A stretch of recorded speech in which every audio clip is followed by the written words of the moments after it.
Hello class 12 student देखिए class 12 physics का ये एक्सपेरिमेंट है। कैपेसिटर चार्जिंग एंड डिस्चार्जिंग का एक्सपेरिमेंट है।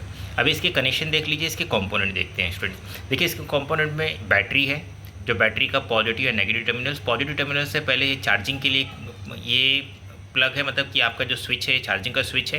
कैपेसिटर सीरीज़ में कनेक्टेड है, कैपेसिटर आपका सीरीज़ में कनेक्टेड है। फिर चार्जिंग का देखिए करंट इस तरह से जा रहा है, कन्वेंशनल करंट, एंड फिर बाद में 3 वोल्ट की बैटरी में यहाँ पे नेगेटिव में करंट यहाँ पर, मतलब ये चार्जिंग सर्किट हो गया।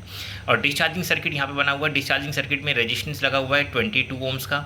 और फिर उसके बाद यहाँ पे आपका डायोड हो गया स्टूडेंट्स, मतलब कि जो बल्ब है, जो आपका लोड है एलईडी बल्ब लगा हुआ है। और फिर उसके बाद ये आपका कैपेसिटर है 22 मेगाफारेड का, और इसमें 10 वोल्ट्स आपका वोल्टेज जनरेट हो रहा है।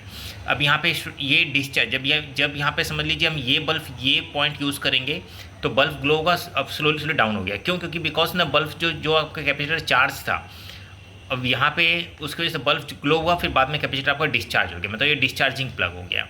और जैसे हम कैपेसिटर को चार्ज करेंगे तो यहाँ से हम इसे स्विच करेंगे तो चार्ज होगा, पर चार्ज में बल्ब स्विच नहीं जा रहा है, क्योंकि ये सर्किट इनकम्प्लीट हुआ, क्योंकि ये सर्किट सिर्फ चार्ज कर रहा है, कैपेसिटर को सिर्फ केवल चार्ज कर रहा है, तो बल्ब यहाँ पे ग्लो नहीं होगा।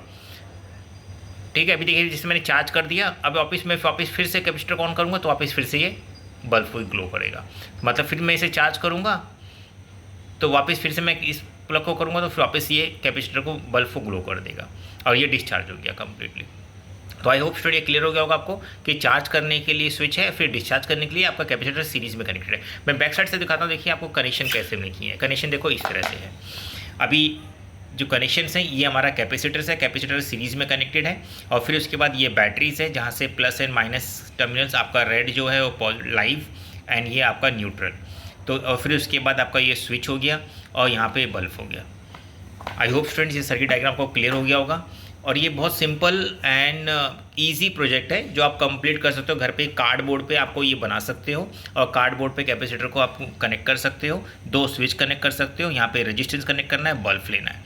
बाकी इसमें ऐसा कुछ भी नहीं है। बैटरी आप चाहिए तो 9 वोल्ट का ले सकते हो, या तो मैंने यहाँ पे 3 वोल्ट की, मतलब 1.5 का ड्यूरासेल का बैटरी लिया है, तो 3 वोल्ट का बैटरी है। देखिए ये यहाँ पे इसका कंप्लीट पूरे प्रोजेक्ट का एक्सपेरिमेंट लिखा हुआ है, जिसको आप गो थ्रू कर सकते हो स्टूडेंट्स। अगर कुछ डाउट है तो प्लीज़ कमेंट कीजिए। और स्टूडेंट एक चीज़ और दिखाता हूँ, देखिए अगर हम दोनों बल्ब को साथ में, दोनों स्विच को साथ में करते तो जो बल्ब जल रहा है यहाँ पे काफ़ी तेज, क्योंकि यहाँ पे चार्जिंग भी कैपेसिटर हो रहा है, मतलब कि डायरेक्टली कनेक्टेड हो गया, मतलब ये एक तरह से डायरेक्ट कनेक्टेड हो गया कि चार्ज और डिस्चार्ज दोनों साथ में आपका हो रहा है कंटिन्यू, मतलब इसमें चार्जिंग और चार्जिंग साथ में कंटिन्यू फ्लो हो रहा है करंट यहाँ पे।